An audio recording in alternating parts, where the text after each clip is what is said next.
ओम अनंत संसार महासमुद्रे मगनान् समभ्यूधर वासुदेव अनंतरूपेण विनियोजयस्व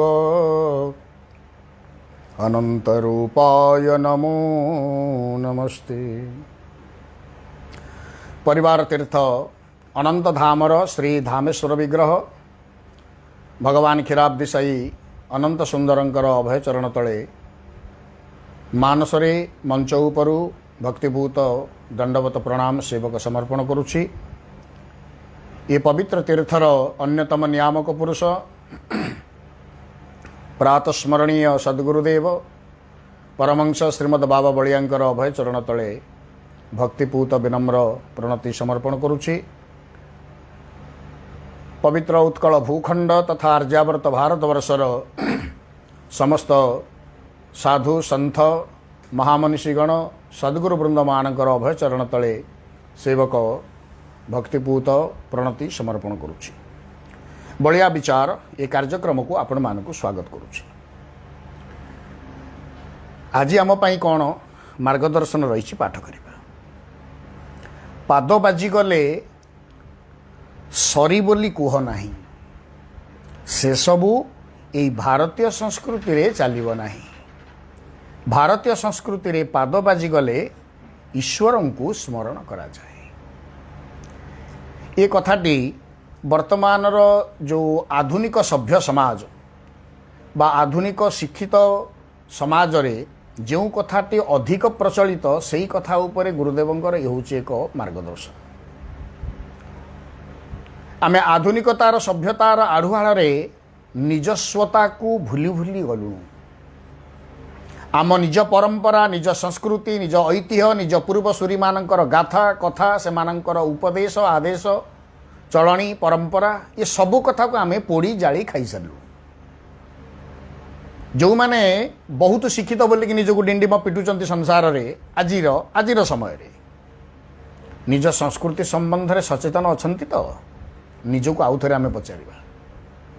आमे समाज बड़ दांडरे पाठुआ हेइचे शिक्षित हेइचे आमे शिक्षावित्ति मनीष भाव में आमर परिचय मध्य समाज बड़ दांडरे किछि कम नाही, किंतु संस्कृति ऐतिह्य परंपरा संबंध में आमर पूर्वसूरी मानकर दिग्दर्शन संबंध में आमर चेतना केते सुसमृद्ध यह आउ एक प्रश्नवाची। तार नग्न नमूना आमे पाद बाजी गले राम कि विष्णु कि माने ईश्वरंकर नाम स्मरण को भूली बर्तमान सरी बोली कहूचे। अधिकांश तो पाद बाजी गले किसी कहूना हाँ गोड़ कौन गोड़ बाजीगला जो मैंने भी कहते काले मॉडर्न मैनर कौन ना सरी बोली कह कौन पाई तम बापा अजा 14 पुरुष कौन या शिखई आमको। आम बापा अजा 14 पुरुष 97 पुरुष आम जिते पूर्व पुरुष माने हेलेनी समते सरी कही तमें एमती शिक्षित पाठुआ बाहर अन्य को अनुकरण करी करी जीवनटा हनुकरण रे परिणत हो गलानी।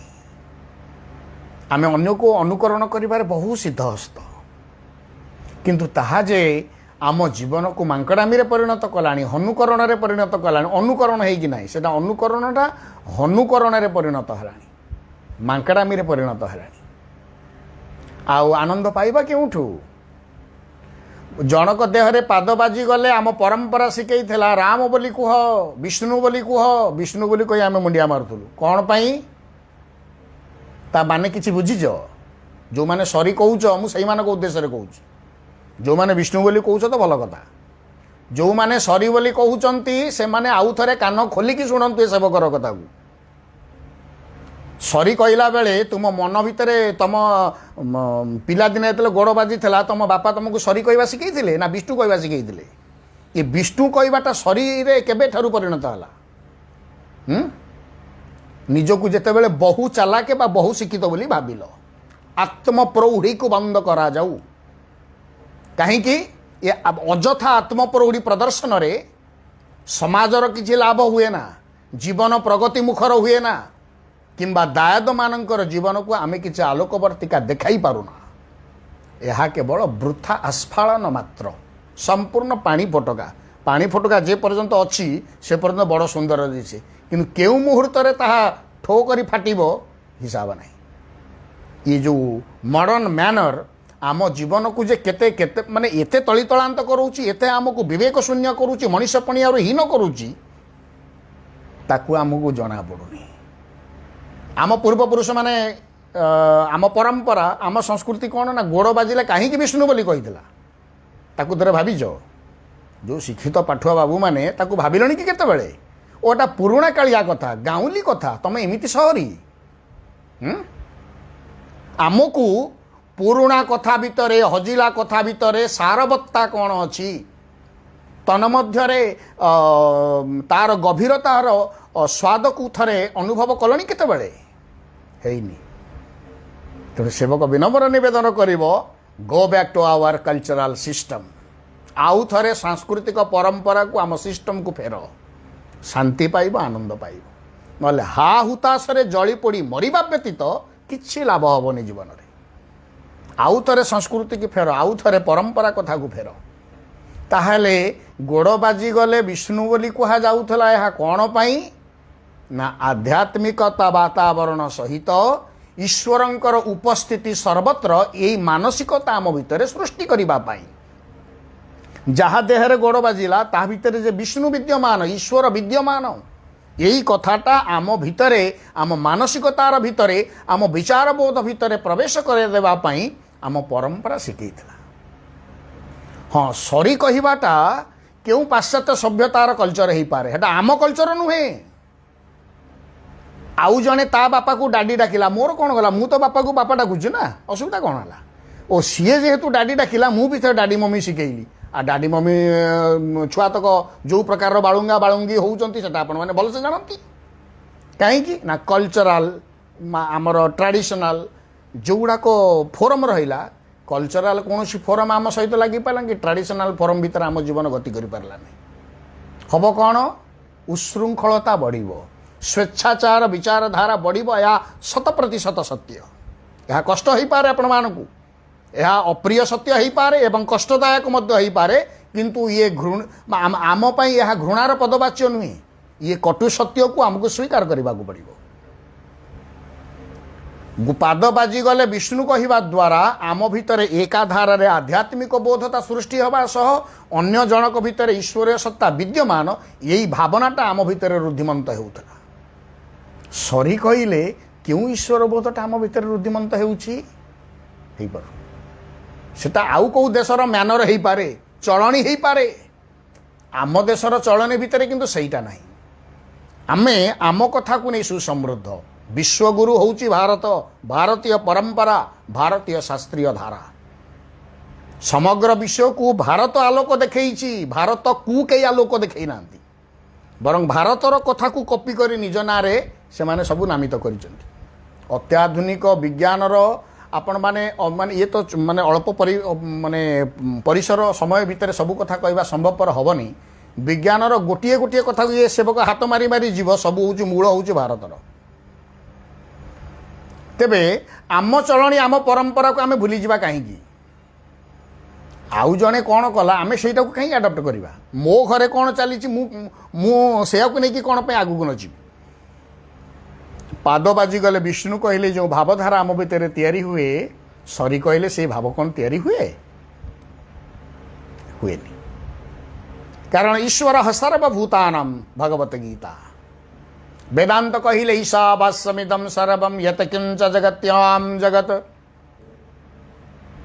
आमर ओडिया भागवत रे कहा गले जंतुंक बाह्य अभ्यंतर ए सर्व कृष्णंक शरीर। केड़ बड़ कथाटी। प्रतिटी जीवर बाह्य हो बा अभ्यंतर हो, ये सबु भितरे कृष्ण विराजमान, ईश्वर विराजमान करिसंती। तेणु क्या देहरे गोड़ बाजी गले कृष्ण देहरे बा ईश्वर देहरे गोड़ बाजिला बोली कि आम भितर से ज्ञानटा सृष्टि होउतला। तेणु आमे नमस्कार करूथलु, विष्णु बोली कहूतलु, कृष्ण बोली कि राम बोली कहूतला, ईश्वरंकर गोटे नाम को स्मरण करूतला।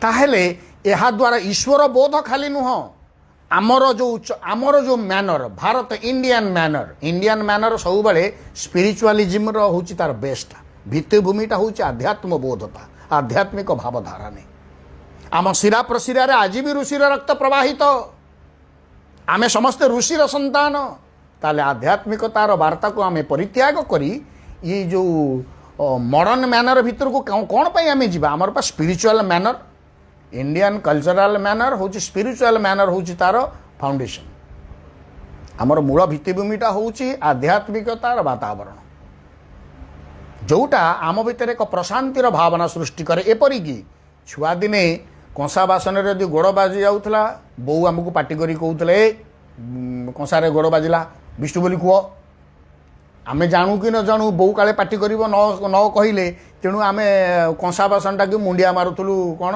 गोड़ बाजिगले विष्णु बोली कहूँ जिते माने जिते बड़ हेलु से भावनाटा दूरेला रे हे यही से दिन आमे आज पढ़ी करी जो कथाटा अवगत हेलु आम बोऊ कि तांको बोऊ अर्थात से माने ये कथा को पढ़ी कि आमको शिखई ना आम कल्चरल सिस्टम रे शिखा जाइए जड़ पदार्थटे हेले भी ताकू गोड़ बाजिले ताकू विष्णु बोली कह कहीं ना जड़ भितर भी ईश्वर अछंती जड़ भितर भी ईश्वर अछंती